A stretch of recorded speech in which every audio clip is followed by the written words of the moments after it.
and the cocktail. More reason for us to start now. May I just invite you to walk in quietly and take your seats so we can start. And my colleagues, if you know of any of the panel leads that are not yet in the room, I'm just looking around. Looks like we're fine. Okay. So welcome back. I walked around and really saw that all the breakaways, there was full engagement, which is very good. And we're using this session to just get some reflections from what was discussed and really share to a broader group. This session will be another panel discussion, but it will be moderated by a colleague of mine, someone that I have worked with for a long time and really well-grounded on these issues of water, energy, and food nexus. So I would like to introduce Mr. Elijah Sichone, who is the Executive Secretary of an association of energy regulators in the region called RELA. Could you just give him a round of applause as he takes the leadership? Thank you.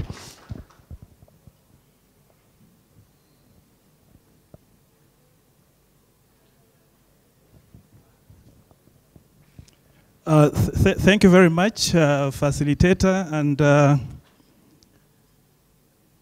let me welcome you to this last panel discussion. I think, like the facilitator said, it stands between you and your sumptuous cocktail. But let me also just start by observing the protocol as was already established, I think, this morning. And just to also express my distinct honor and privilege to be able to moderate this particular session. I've already been introduced, but I just like to emphasize most of the times that I remain a very humble servant of RERA, an institution that is one of the sub-region organizations that falls under the directorate of Mayor Mokwena, the Directorate of Infrastructure. So we are one of those subsidiary organizations. I know that being the last session, typically our energy levels are low, but rest be assured that I go by the saying that the best is saved for last. So, and this is a session that actually you should all be part and parcel. So please just be very much alert and stay tuned as we basically go through the deliberations. This panel discussion is actually trying to move us a step further. I think earlier this morning, we focused quite a lot on the conceptual framework of the WEF. But my brother Alex from GWP always tells me that we need to move into action. So what we want to do this time around is to focus more on strategies and actions to make things happen. So from the conceptual framework, we want to really move into the aspect of action, identifying opportunities, but at the same time, doing that which is needed to be able to make sure that we harness or we take advantage of those opportunities. So I think in trying to take us through this particular panel session, we have a very distinguished panel. And basically what will happen is that this panel will have 5 people. We missed out the person on finance, but we'll try and deal with issues around finance, I think, in the course of the discussions. So the first 3 members of the panel are basically the chairpersons that chaired the parallel sessions that have just finished. And what I'll try and do is ask introduce them, and as I introduce them, then I will ask them to come up front so that they can take up the podium, and then we go into the business of this particular session. So we will have the 3 chairs, and let me call upon Ndate Tamai from Orasacom to take up the podium.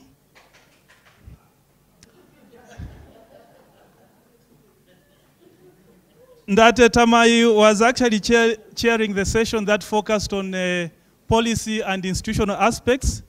As was said earlier on, this particular session was focused on basically trying to look at creating an enabling environment. The next panelist is Dr. Machaya from RESAX. He was also chairing a parallel session that was focusing on youth innovation. And the last among the chairs of the sessions is my brother from the SAP, Alison Chikova. He was chairing a session that was focusing on entrepreneurship and job creation. Then I think this morning we were told that the youth need to have a voice, and therefore I think it would be amiss if we didn't have on the panel a representative of the youth. So may I call upon Joseph Oktometsi. I need to learn how to pronounce these names, but I think, pardon me, Joseph, could you come up front, the podium? And last but certainly not the least, we are also very mindful and cognizant of the gender disparity, and we again want to also make sure that we address the gender issues. So we'll have one of the gender focal point persons, Ms. Nompumelelo Charlie Mosa. I may fail in pronouncing, but pardon me, I think I'll just be using the first name. So that makes up the 5 panelists that we have for this particular session. Now, what I'll try and do, and in the interest of managing time, I'll flag some issues, and each of the panel members will have 3 minutes to basically respond. I know that initially it was supposed to be 5 minutes, but unfortunately we really don't have the luxury of time, so you have to bear with me. And I trust that you also assist me to manage time, so that I don't stand between you and the cocktail that we are waiting for. I would also like to manage time in such a way that I think we remain with a bit of time for the audience also to be engaged, I think, in the discussions. And again, I want you to reflect on what needs to be done in terms of the way forward. But I think more importantly, putting across recommendations, as I said, that should lead us to making things happen. So I think having introduced the panel members, let me start with the chairpersons of each of the 3 sessions. And I think I'll start with Orasacom and Ndate Tamai. What I would like the chairpersons to be able to do is to give us feedback on what transpired during their parallel sessions. But more importantly, they need to reflect on the strategies and actions that I think arose from their parallel sessions. So again, the emphasis on strategies and actions to make things happen.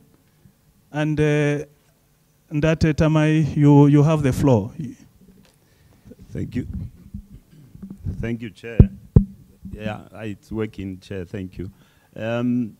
I was given the pleasure or privilege to lead a team to look at institutional and policy issues, Chair. It's about the youth and gender, but we spend a lot of time speaking about the youth because I felt that discourse has not been going on for now. What we realized, Chair, from the interventions by colleagues, young and old, was that most of our countries, if not all of them, have policies and strategies for youth engagement, and I believe gender, because we have been interfacing with that a lot of times. And also that at the regional level, including the continental level, the SADC level, and so on, there are all these instruments that enable involvement of the youth. What seems to be missing is there a voice for the youth within those instruments? And also, what is missing again, which came right at the end of our deliberation, is perhaps a definition for youth, or a more refined definition of youth. Getting to the extent that the youth feel that they are sort of being neglected, they are not being invited to events, and they just happen to be there by accident. The youth felt that they need to be given opportunities beyond just training. They need the building of empowerment or competence, the building of competence. I'm sorry, Chair, I wrote this in a hurry. There were some good examples provided by the group. I'll just quote one or two. The one came, I believe, from Seychelles, where they advised that they actually have opportunities opened up for the youth in terms of engagement in things like negotiations on climate change. And I think by extension, this can be applied to the water, energy, and food nexus. A number of ministries have been established in countries, but perhaps in particular in cases like Lesotho, there was an example quoted of the youth who are attached to specialists or consultants or otherwise, who therefore develop their own skills and take upon responsibilities with time. Chair, there were many examples quoted, some difficult ones. I learned about at least one after the group work. The fact that in some countries, although youth are empowered through financial incentives and otherwise to work on projects, the problem is that once they get such incomes, their level of concentration may actually slip. So I think the same issues that were mentioned in the morning also came up, the need for patience by the youth, but I think there are a number of good examples out there which can be documented. I think maybe I'll stop there, Chair, because perhaps this can be documented better as a narrative after this meeting. Thank you very much. Let's just give him a round of applause. Maybe just one wanted to find out, you flagged the issue of the youth not having a voice. Are there any suggestions on how best we can just make sure that the youth, have the voice? I think because this came up, early this morning, and I think it's still coming up. So I was hoping that we can get some very specific, suggestions on how we can have that voice heard. And I see Shamel, she's really itching to be able to respond to that. Feel free. Yes, she is the owner of that idea. So I'm very pleased that she can take it. I would like to thank you. I would just like to perhaps maybe before I go to my point, I just say that in us saying this, it's not us being complacent. It's just that these are certain issues that I, as Shamil alone, I cannot be there for each and every one of the youths. It's one organization and others are left behind. But however, I would like for our different ministries perhaps to benchmark from what said. So for that. How that voice can be enhanced. And I think what I would do is that let me just give a chance first to the panel to try and finish with their presentations. Like I said, at the end of it, or then we can open it up. But I thought maybe just on that particular aspect, I needed to. Again, the issue of definition was talked about. So maybe one would also like to find out whether within the SADC we don't have a definition of what a youth is. I think if it's something that maybe is not there, it's something that we also need to reflect on. And you know, again, maybe one would have hoped that the discussions would have coined around perhaps a definition that we can recommend and flag. But maybe we can leave that aside, and perhaps during the open discussions we can talk about it. I just want to bring in Joseph. Joseph, is it true that you know, when you people get enough money, then it looks like the cool heads are lost? You know, is that true, or it's just maybe a few bad eggs, as I think Paseka put it earlier in the morning, that cast aspersions on all the youths? Could you also just respond to that? Thank you. Thank you. It's true, and I think we should rejoice it sometimes, because there is a lot that we can learn from it. It shows the energy, it shows the adventure attitude that is there. But maybe what we need to do is to find a way to direct that into something meaningful, something progressive, rather than being against it. I think I'll take this also to go on to say, probably one of the things, I was at the institutional and policy session, and one of the things that kept us you know, moving in circles is the issue of who do we refer as youth, and that mostly is because within youth itself there is a lot of diversity. In terms, there is youth that is young professionals. There is a youth that through the education system, some have dropped out and they have started now to get interest in different fields.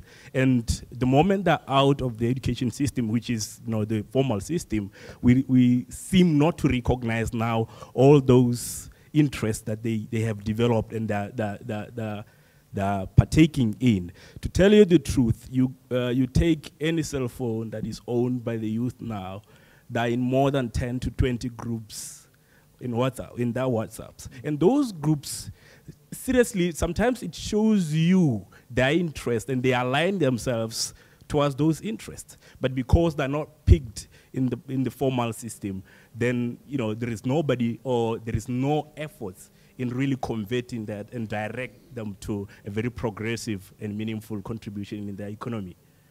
Thank you very much. I think let's move on in the interest of time. I would like to call upon Dr. Machaya. You convened a session that focused on youth innovation. Could you please just give us highlights of the strategies and actions that arose from your meeting, and any reflection? Again, like with the other panelists, you have 3 minutes. Right, so thank you very much, Mr. Moderator. And again, thanks very much to all of you for coming this afternoon. Yeah, so we did discuss several issues regarding youth innovation. And I think, as you would expect, it was well patronized, and there were many people and many ideas, so that the time was not enough. But the few things that we had are the following. In terms of we started with the issues that are kind of standing on the way to progress for the youth. These include the fact that there's general kind of red tape for them. They feel like they're not allowed to progress in some ways. And in some cases, there are no concerted efforts to develop their skills towards innovation. And where they try to do so, financing becomes tricky. They're unable, they don't have collateral, so they might not be able to get financing for businesses. And in general, the enabling environment does not appear to be conducive for them. So they did discuss some strategies and the actions, depending on how we look at them. And the first point I think we made was that the governments of SADC need to have a deliberate effort in their strategies and policies to recognize the youth as equal partners in anything that they do, rather than just as an afterthought. In most cases, they are brought aboard at the end of the thing instead of at the generation of ideas. And that makes them weaker partners in the process. And another issue is that there has to be a deliberate effort for all the stakeholders to look at the WEF in terms of value chains. So instead of you looking at food and agriculture as just taking a hoe and going into the farm, which repels the youth and stifles innovation, think about from production to harvesting to processing to retailing, and at every point of this value chain you should be thinking about what can a youth do. For example, once you think like that, you can already see that technology has a role to play in dissemination of prices, as well as in retailing the things, like our colleagues in Kenya do it. So that can be said about energy value chain as well as the water value chain. And again, there has to be a deliberate effort to conduct educational reforms, and I agree with that too, because currently there is a departure between industry and education. So the education you get is not necessarily the one that you need when you go to industry. If there can be a reform there towards job creation, towards entrepreneurship, it's better. So if you finish, you don't think about being employed as a CEO, but creating a job for yourself as a CEO. And then we also have to take cognizance that for all these people who have grown up, for example, even the one who made a presentation for us, Paseka of WHC, he did mention that he used to read about the Steve Jobs, the Bill and Melinda Gates. In fact, he adopted mentors of his own, although they were not near him, right? So we have to have a deliberate effort where we have mentors ready to help bring up the skills in our youth. And so partnerships are also important in that case, and an issue about those who are going on pension, retiring. We shouldn't be looking at them as deadwood. They're actually very important for spurring that. Lastly,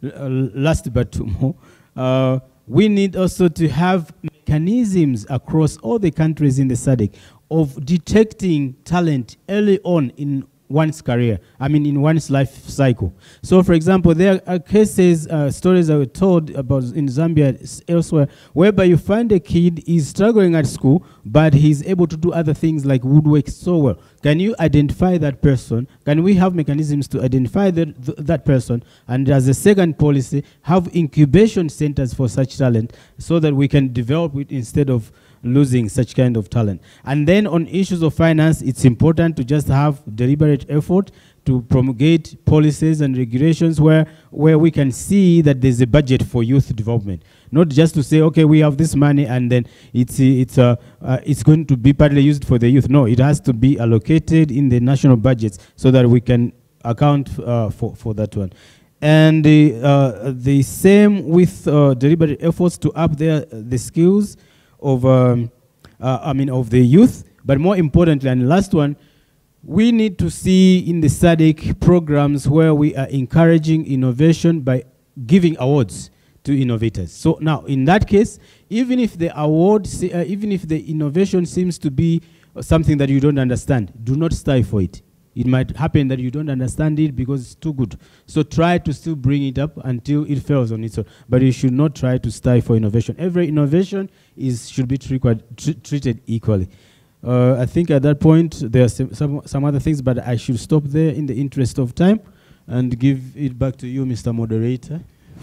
Thank you very much. I think quite a number of recommendations came out of that discussion.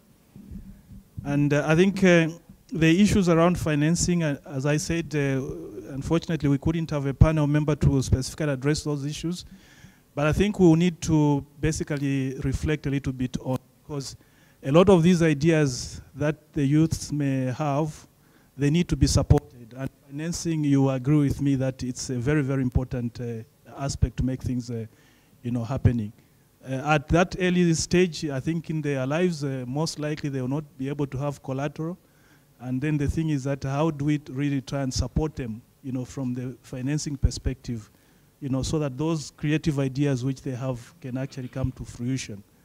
So I think I would maybe, when we open up, perhaps we can also have a bit more reflections on that, because it is an important aspect that I think we need to cover, and perhaps have a candid recommendations around addressing that. The last, I think, among the chairs will be Alison. So Alison was chairing a session that was basically focusing on entrepreneurship and job creation. And Alison, you have the 3 minutes to basically share with us the feedback and your reflections on the strategies and actions. Thank you, Mr. Moderator.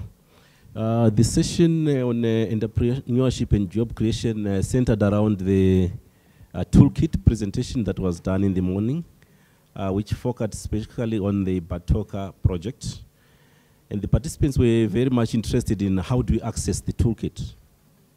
And is it applicable to other sectors? And we are sure that the toolkit is applicable to most infrastructure projects. And it can be accessed actually online on the PIDA website.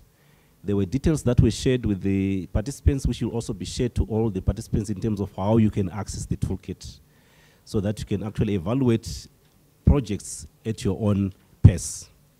There are also a request in terms of how is it data intensive? Do we need to compile a lot of data upfront? And it was confirmed that most of the programs are already inbuilt using standard templates. So the inputs are not that many, but this is a requirement for most infrastructure projects. In terms of the outcomes for the session, there were a number of issues that we came up with strategies. And the key one was capacity building for the youth. It was an area that brought a lot of attention to the participants. But there was also an issue to do with access to finance. How do we facilitate access to finance to the youth? And also, how do we create a human capital account at national and also at SADC level? And is the finance applicable, and how can we give access to finance to the various youths? And also, there was also a discussion in terms of the fourth revolution, in terms of political engagement. It's not only the youth that needs capacity building, but there was a discussion that we also need that capacity building to go as far as to the other energy officials and also the ministers. There was also an issue to develop and reskilling program for the youth, and also a discussion to look at how we can revisit also the business plan for the SADC in terms of the sustainable development programs. There was also a discussion in terms of how do we nurture and support the youth in terms of the innovation and productivity. Those were the key issues that came out. And also in terms of how do we facilitate effective engagement with the youth in terms of the program's implementation to target more job creation. So those are the key issues that came out from the session on the youth in terms of entrepreneurship and job creation.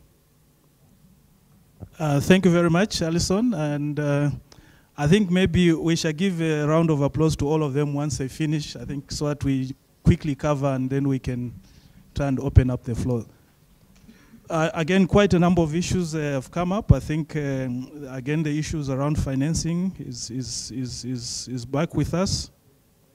And I think what we'd also like to see is a bit more in terms of specificity, in terms of perhaps those recommendations. And because usually we talk, but maybe the how and how to do it, I think that's where perhaps we go, or we are found wanting. So maybe during the open discussions, I think let's just a little bit reflect more, I think, on that particular, aspect of, the how. I know you were constrained with time, but I hope we can find a way of taking this further. Now, let me just come to the representative of the youth, I think, on the panel. A lot has been said, I think, about the need for you to have a voice. And I really would like you to share with us your reflections on, I think, the many networks that do exist, but perhaps your reflections on how those networks can be, strengthened, so that those networks become, quite productive. And I think this morning again there was talk about the need for sharing experiences and information. I would also like you to try and address how best that can be facilitated, because I think it's key. And I think Shameo just talked about how the SADC Secretariat work can be disseminated, so perhaps maybe a bit of reflections. And again, the issue of capacity building has been brought up. And specifically, I think, to you as a youth, I mean, what sort of capacity building? Because capacity building itself, the word is very broad. So is it possible for you to narrow down into some of the specific aspects of capacity building, capacitation that you need?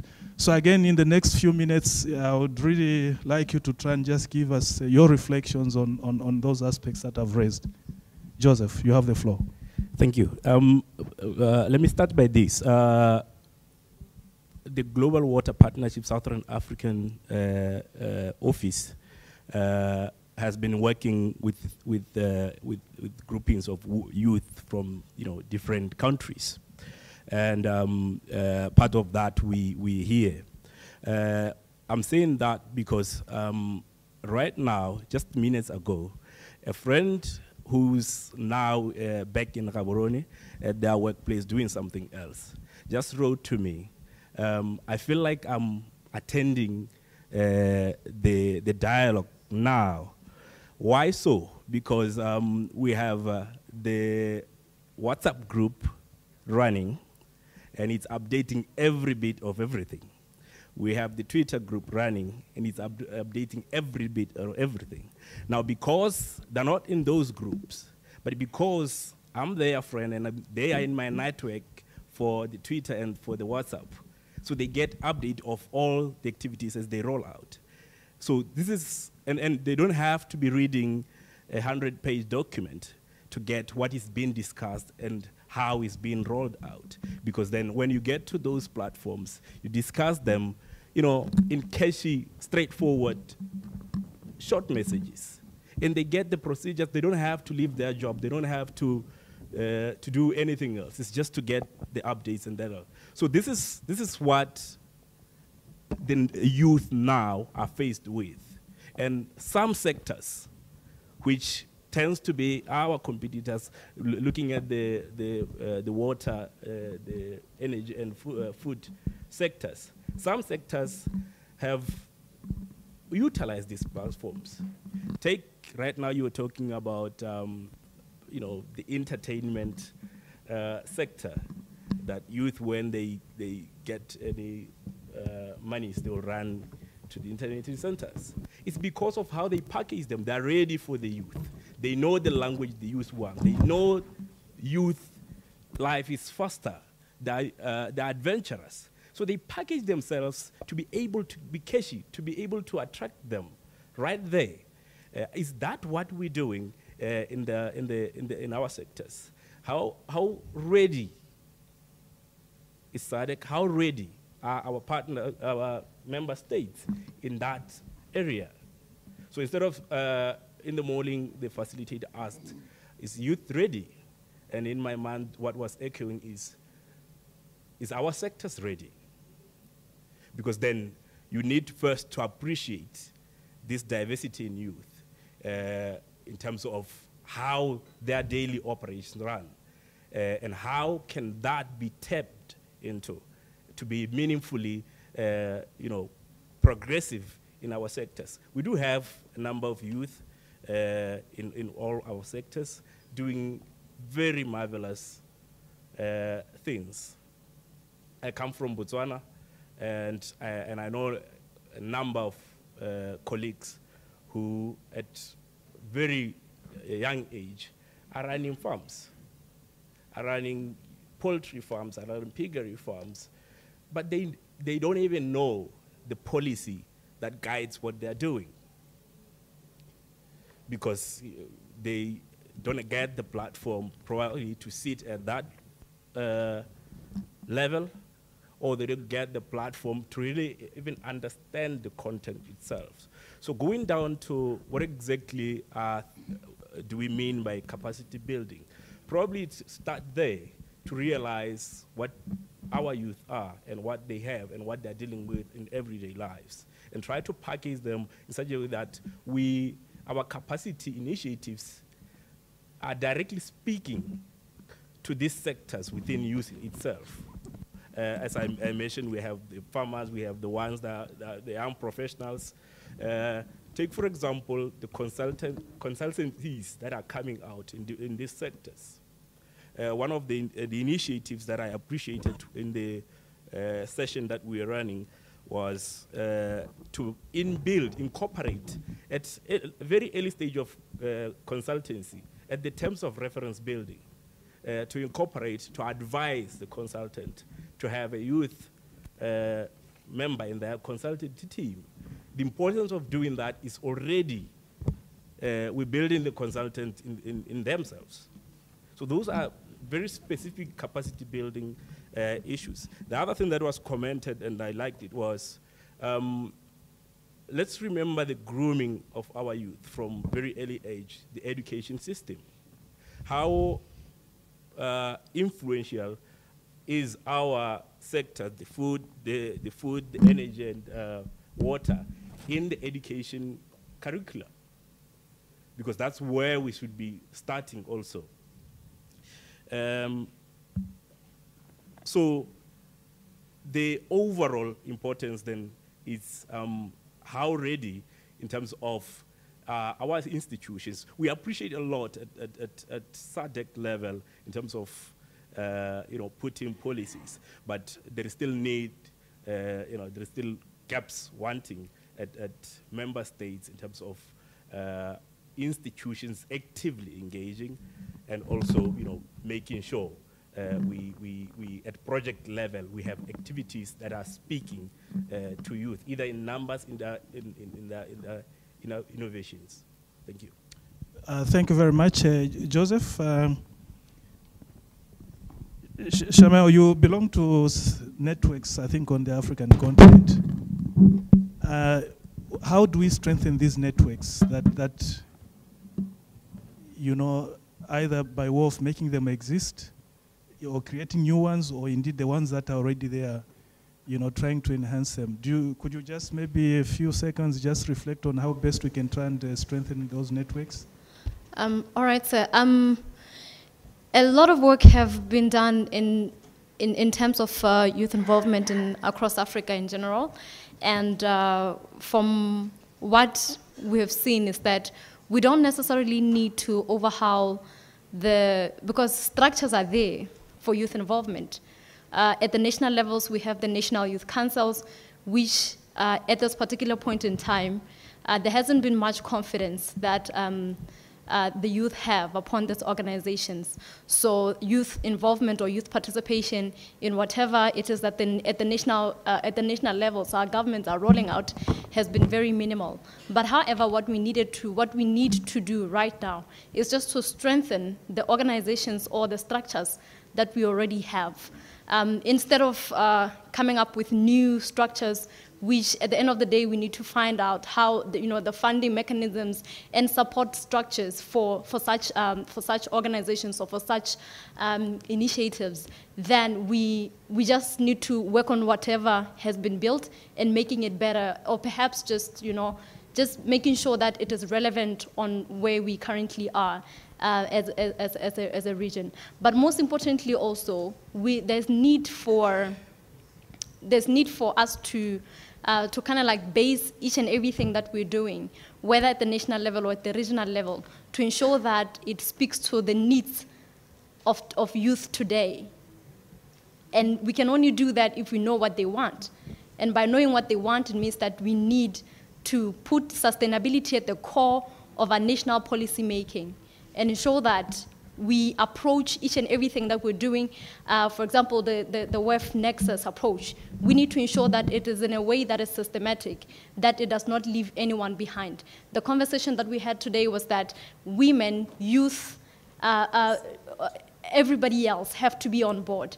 And I think that that's a very good approach. And the only thing that is missing then, therefore, will be, are they also going to be able to access the information that is going to be discussed? Like, for example, the outcome statements after this meeting. Are we going to be able to take it down to people at grassroots level, perhaps the ones who are working in those sectors? And how are we exactly going to be reaching out to them? We can't do it alone. We need civic society who have been the core of capacity building and ensuring that the awareness building has been done at grassroots level. We need those people on board. But also one thing that I've also recognized is that we are talking about the WEF Nexus, but at the grassroots or at the national level, when a young person goes to perhaps the Ministry of Energy or the Ministry of Agriculture or wherever, the entry point have to be the Ministry of Youth. And we don't have the Ministry of Youth here. Or if we do, it will be, I'm sorry, but all I'm saying is that we need everybody on board. You see how each and every ministry sort of have been running in silos. We need cooperation between the different ministries. And ICT, as a driver for the fourth industrial revolution, is such an enabler. It's not hard at all. Thank you. No, thank you so much. I think, the last point, basically, she's alluding to having very strong institutional coordination within our countries, so that ministries don't operate in silos, which is typical, but also I think she brought up the issues around these networks. A number of them do exist, so I think they might need support in terms of perhaps funding, and also looking at issues around sustainability. And I think the need for us to be responsive to the needs of the youth. Do you have a burning point that you'd like to add? Just 1-2 seconds. Yes, in talking about the structures and whether we need to overhaul or we need new structures altogether, we do have the SADC Youth Forum that has been quite active, and it's been working through the ministries of, the National Youth Councils. They have also been part and parcel of the SADC Youth Forum. And so if I'll just make a call to say perhaps we need to strengthen the SADC Youth Forum because it's already existing and it's recognized by the member states. Thank you so much. I think that's a very well-received, I think, recommendation that the existing structures that do exist, I think we just need to strengthen them as opposed to creating new ones. Because I think we're not short of these institutions being created on a daily basis, but sustaining them, I think that's a point that she also brought up. Last, I think, in terms of the intervention from the panel will be Nompumelelo. I think we all recognize that we have gender disparities, and what I just want you to do, Melelo, is to just give us some reflections on how do you think we can empower the men, women, and also the youth, I think, so that they all take up their rightful roles, and perhaps in so doing, how do we also try and address those disparities that are with us, at this juncture? Could you just have your reflections again in 3 minutes? Thank you, moderator. As you noticed, moderator and participants, that the youth have been dominating in all the sessions, and yet the sessions were not all for the youth. So as much as the youth is part of gender, but I will be skewed to women because we need to close the gap wherein women have been left behind in so many forums. So especially our session was about entrepreneurship and job creation, not only for the youth, for all groups. So, but focusing on women who has been disadvantaged in the past, I would encourage that member states ensure that policies includes participation of women, at least a quota or so, as agreed by the policy makers, but women must be inclusive as much as youth. So we were using the Baroka Gorge case study, whereby it is only focusing on hydropower. And I'm asking myself, you create the jobs for women in that value chain, But you are not considering that the women will be there, active, maybe they have businesses or they are employed, and they are already thinking about how far will they get their potable water. When they knock off from work, they have to walk 2 hours to get their potable water. So those are the issues which we have to be mindful of as much as we create jobs for all groups, but consider also the services on the ground and also on capacity building for the women who have been left behind. We need to close the gap. So also on procurement, you find that oftentimes on procurement, the policies does not clearly spell out that women must be given a chance also on these issues. Especially the Baroka Gorge example, we noted that there will be those jobs that will be filtered by the toolkit, which is well and good, but how many women does that toolkit gives us the disaggregated data on how many women, how many youth, how many men, how many disabled, how many, all the groups, will they be actually included, or will they be given equal opportunities in employment and job creation? And also what we noticed is that we need to create platforms where those women who have been disadvantaged are given a chance for consortiums, because oftentimes women are not able to access funding in most of our African countries, even land. You find that women are disadvantaged. They need your husband to approve for you as a woman to get a land for business. So we need to ensure that our policies covers that. Thank you, facilitator. Otherwise, I'll go on and on. I'm a facilitator myself. Thank you very much. I thought you were almost taking over, but thank you again for assisting me to manage the time and for those interventions. Ladies and gentlemen, we've heard from the panel, I think 3 of them reflecting on what came out of the parallel sessions that we had this afternoon. And then I think the 2 activists as well, just giving their perspectives from the youth and gender, perspectives. I think perhaps let me open the floor so that we can also have interventions from the house, the audience. If you have any questions, first and foremost, that you'd like directed to the panel. And again, I think what I wanted us to do, and as I said at the outset of this particular panel discussion, was that we need to be very concrete, I think, in the way, we push the strategies. We need strategies that are workable, actions that are implementable, so that I think we can move from talking to actually doing. So the floor is open. Do you have any questions, interventions that you'd like to make? Or okay. I'm just trying to check the hands, and then I can give you the mics. Okay, let me start with, Ndata, you wanted to? Oh.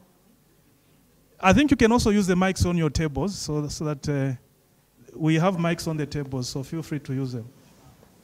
Just maybe again give us your name. We speak in Portuguese.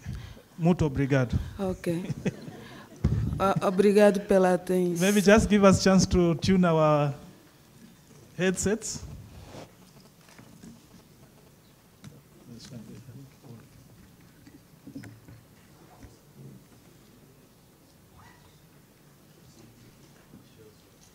Yeah, I think you can you can start. Those of us who are late to catch up, but just 1 minute. I need to hear you. Please, you can go ahead. Okay, thank you. Eu sou a Bela Julieta, da Angola. Era apenas para acrescentar. Hoje debatemos grandes questões, em questões de emprego e empoderamento dos jovens. E o que eu gostaria de acrescentar era, quando se tivesse em conta nos empregos a questão do gênero, que não se pensasse como se tem a ideia atual de que é favor que se faz e dá-se 1% para as jovens, mas sim pensar que é uma camada nova e que já tem capacidade de fazer quase tudo, ou seja, trabalhar em qualquer coisa que seja. Obrigada. Thank you very much. I think she's just trying to reiterate a point that was made earlier on by Nompumelelo, that I think we need to be proactive perhaps in giving opportunities to the women, and I think in this case she's also emphasizing on the youth front. Please feel free, go ahead, and again your name and just the organization you're representing, and just in a minute or less. My name is Kumbulani Mrenga. I just want to, Lenga, you were talking about issues to do with policy formulation. I think we also have to understand that making policies goes beyond the actual documentation. It actually extends to things like the dialogue we're having here. But one of the limiting factors would be information. I'll give you a very practical example. The recent cyclone that hit Beira and the eastern parts of the region, we had information, early warning information from SADC before the cyclone. But what we didn't get, I don't know, and if we didn't get it, then the youth didn't, and also the women didn't. The impact on energy and food that came out of that needs to be distributed and circulated. So my point is, even at regional level, we need to strengthen the information sharing bit around the water, energy, and food nexus so that it reaches both the youth, the women, and everybody else. Thank you. Thank you very much. I think, again, that particular submission just goes to emphasize, I think, the point that also Shamel made, that we need to have information. As they say, information is power. You know, so to the extent possible, we need to really find a way of how we can enhance the information sharing and experiences, I think, across the region. My brother there, just may I recognize you? Thank you very much, facilitator. I will be very quick. Your name? And Sungano Chisina from Zimbabwe Youth Council.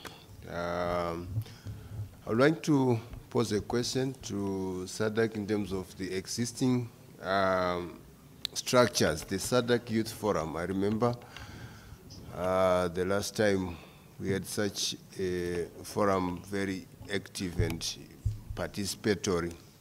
It's a very important structure that we should utilize, especially in making sure that member states adhere to their work plans that involve youth and ensure that youth participate.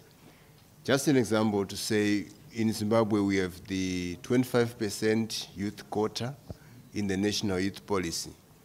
For that to be implemented, I think it's important that SADC at that level should be able to ask member states to account for such policies that are national, to say, where are you and what have you done in terms of implementing such policies that you have made for yourself. So there should be a portal or a platform on SADC website, for example, where member states share that information as an update or progress, where even everyone can actually see, including the stakeholders, to see if member states are adhering to their agreed work plans. Thank you. Thank you very much. I don't know whether Mem Kwena would like to respond to that particular issue. I remember, I think, that Makumbe used to tell us a lot, and I think personally in my organization I've tried to use it to motivate the members, the power of information, or what he used to call the embarrassment mechanism. So if we would be having a publication perhaps at a regional level, SADC, that maybe documents the policies and the targets and you name it, and then on an annual basis it's updated, maybe that can also try and motivate our member states to be able to move to the next level, because no one wants to be seen not to be doing anything. Mem Kwena, you have the floor, Derek. Chairperson, thank you very much. And indeed, we do have our ambassador, and I'm not going to respond on her behalf. In December 2018, she attended the SADC Youth Forum. You can provide that, but just to say, yes, indeed, there's a protocol. There's also that particular structure in place, and there is a structure there is a program, a strategic plan in place, which is ending in 2020, and I know that they're also reviewing it. But she was there in December 2018 as an ambassador for youth. Just in 1 minute. Yeah. All right, thank you, Mapulao. Well, we do have the SADC Youth Forum, and our different national youth councils in our countries have been members are actually forming part of this youth forum. However, I would like to appreciate from what you're saying that you're a youth network and you actually don't know about the youth forum. Then it shows that there are some perhaps inconsistencies in attendance, because we don't have, in as much as we do have focal persons who are the youth councils in the different countries, perhaps the information flow has not been up to par. And then secondly, I'd also like to just note that it's not as loud as you may wish for it to be, simply because the SADC Youth Forum does not have a secretariat.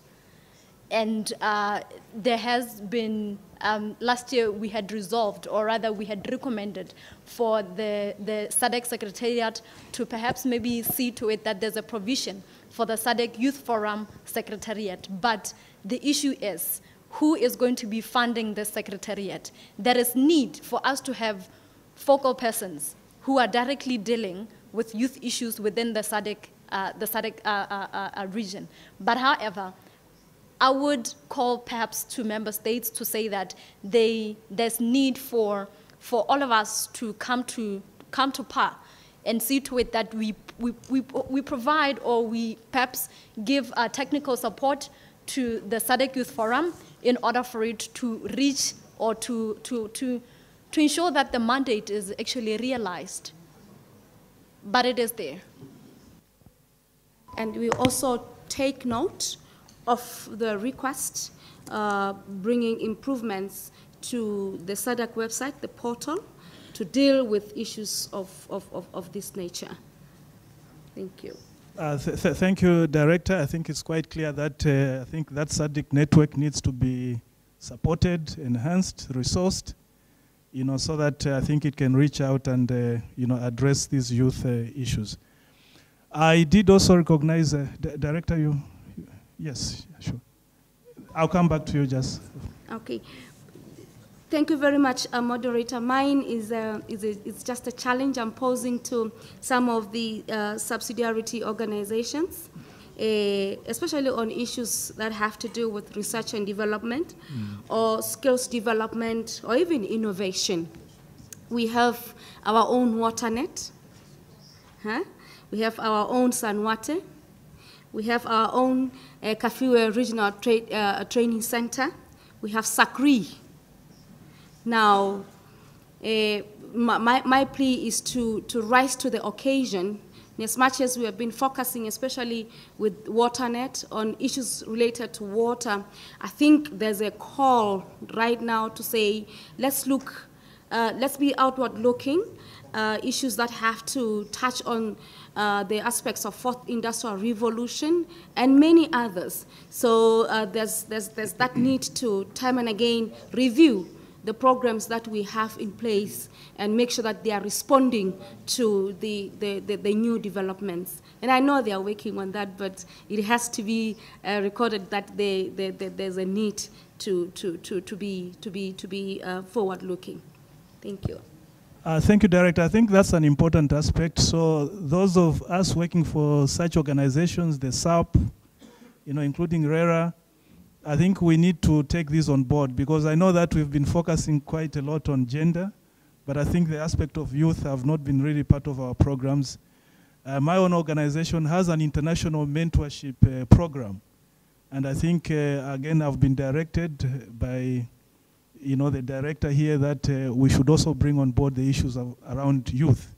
Because I think we need the mentees, we need the mentors, and through this network within the region, I think that can also try and assist us to bring the youth to the levels that we desire. And maybe through that mentorship it was talked about, it can also try and enhance capacity and indeed personal knowledge from the old guard to the youths. So I think it's a core, and it should be, I think, a definite recommendation that all these sub-regional organizations within SADC, they should definitely make sure that as part of their strategic plans, action plans, they have both gender and the youth as well.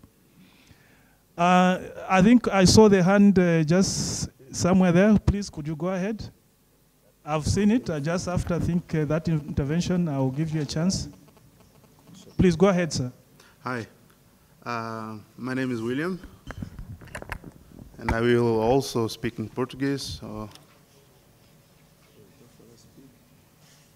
Yes.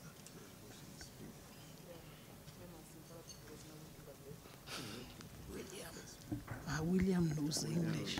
You can go ahead, please. Yes, my name is William. I come from Angola. Desculpe, meu nome é William, eu venho de Angola. Eu vou falar em português nesse momento. Eu tenho um questionamento e também gostaria de responder uma questão bem provocativa que teve no primeiro bloco. A primeira questão trata-se do empoderamento dos jovens. Esse empoderamento que a gente está falando aqui, tanto dos jovens quanto das mulheres, eu acho que passa por outros setores que talvez não estejam aqui representados. Falando de engenharia elétrica, uma representatividade majoritariamente masculina. Muito por acesso à educação, por problemas de acesso à educação, e mais tarde por oportunidades da pós-formação. Que a mulher ainda pós-formada, ela encontra aquela barreira chamada de dupla função, em que ela tem que ser mãe, tem que ser esposa e tem que ser uma boa funcionária. Então, são estruturas que, quando a gente fala de empoderamento, são estruturas que a gente tem que combater a partir da base, ou tem que trabalhar a partir da base. Se queremos jovens empreendedores e inovadores, precisamos ter jovens educados. Se precisamos de jovens que trabalham com tecnologias, precisamos criar políticas públicas que nos deem esse tipo de acessibilidade. E a questão é como é que os países têm trabalhado isso? Como é que os países têm, que tipo de políticas públicas os países da SADC têm feito? Então, esse é o meu questionamento. Quanto à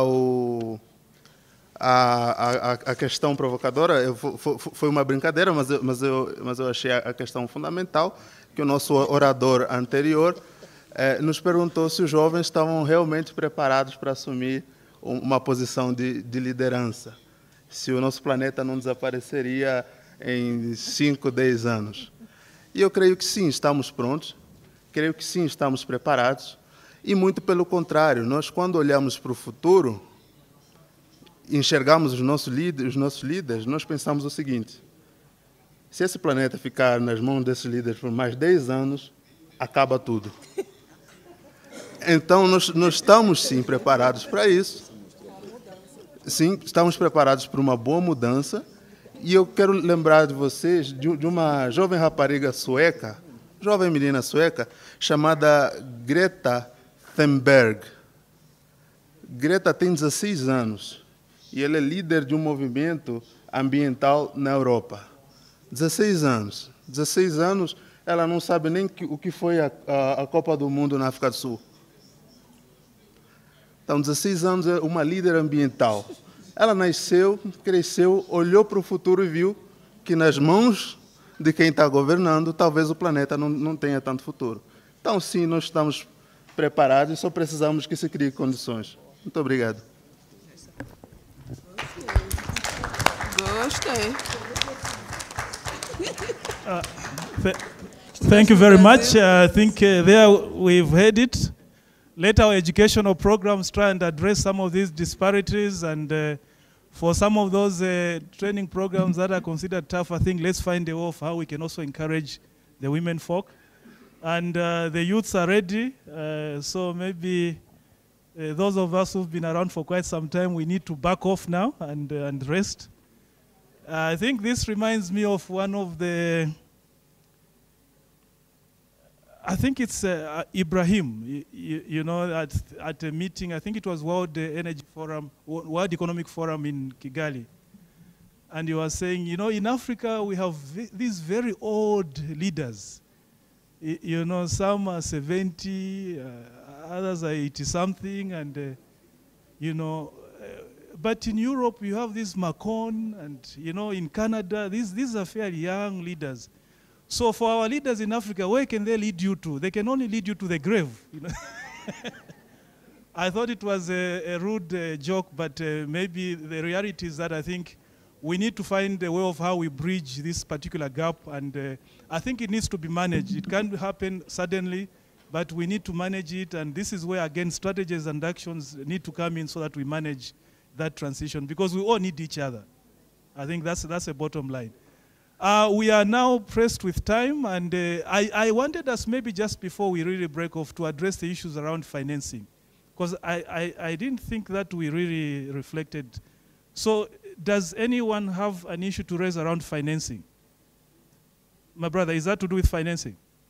Okay. So I think perhaps I can allow you to be the last person to intervene, and then we basically close off, because I was told 5 we should be able to wind down. Thank you very much. In terms of financing, in terms of funding, the SADC youth doesn't have any. It is not yet funded in any way. It doesn't have enough funding as a person at individual level in terms of entrepreneurs. So I can propose something here. The African Union built the African Development Bank. The youth accounts for 60% of the population in SADC region. Yesterday, I withdrew money for dinner, and I was charged 55 bucks. Imagine if we can all, the whole of this youth, if they are withdrawing money from their own SADC Development Bank, that money can go to the SADC Development Bank, and then we can be able to access those funds, and then those funds will do what? We'll be able to the youth will be able to access those funds in terms of loans, and then those loans will be able to be driven into entrepreneurs. And this bank must be run by the youth, for the youth, and through the youth, and only for the youth. And that way we can make sure that we are developing the SADC region. And then the second thing that we have to do is representation. Like Shamila said, that we must have representation within the policy-making forums, whereby we can be able to have our voice to be heard. And that can be made through all of the forums, even including the ones for the heads of state, because they are making the final decision. So the youth shouldn't be marginalized, because it's the future. They don't own, the old people, like he said, they don't own Agenda 2063. Probably they will not be there. We will be there. And our future generations have to be there. So we must be the ones driving this. And the only way to drive this is through fourth industrial revolution. Thank you very much. Thank you. Unless maybe there's any other intervention on finance, I would really like to close off this session by first and foremost thanking the panel members for their submissions, contributions, and please may also I think with that, it's my humble privilege to hand over back to the facilitator, and Hastings, thank you so much. Thank you. Thank you so much. Can we just put a round of applause for Elijah? Colleagues, thank you also for really your indulgence, allowing us to go up to this time just to make sure that we exhaust the program of the day. And we really have come to the end of the day, except for the 20 slides that I want to use to wrap up. I'm sure you have the energy.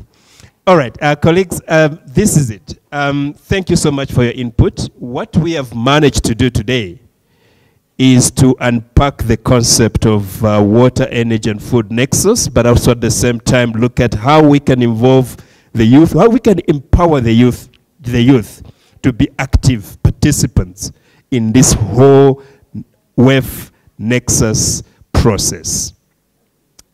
After unpacking it, what we've been doing now is to really look at what strategies, how do we do this? How do we basically achieve what was unpacked in the morning? And there have been some fantastic ideas that have come, that have been shared on how we can strengthen the Nexus approach, but of course how we can also ensure that the marginalized groups, the youth and women, are integrated or are brought on board. Tomorrow, what we are going to do is basically to get into the specifics. What next from here? There was just a good idea of development bank. Tomorrow I want us to talk about where will the ATMs be so that our brother here can begin the withdrawing of the money. And we'll have someone from Development Bank tomorrow on the panel to actually just also reflect on financing. So, ladies and gentlemen, we end here for today. I have a couple of announcements that I would like to put across. But the first one is to just really mention that we have a cocktail starting at 6 o'clock. So 6 o'clock, let's be available at by the pool side, and let's really get some time to exchange cards and get to know each other, but at the same time also just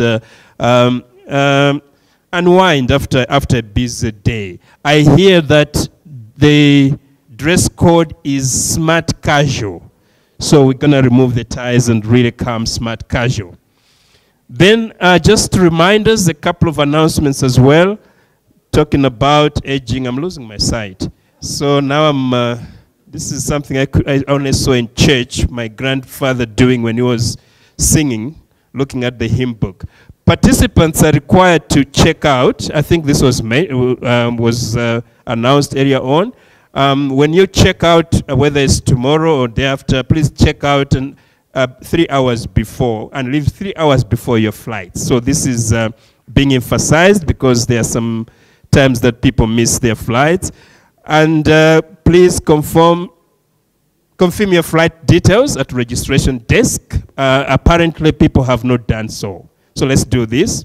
And we're also requesting that you travel according to allocated times. Once you have registered, don't change because it may end up inconveniencing other travelers. So make sure that we stick to the schedules. Is there something else about signing? Everything that is here. But there is something else about signing. Do you have the details? You don't. Okay, so we'll find an opportunity. Everybody? Okay, there was something else about signing that was supposed to be here, but it's not here. But was it announced earlier? No.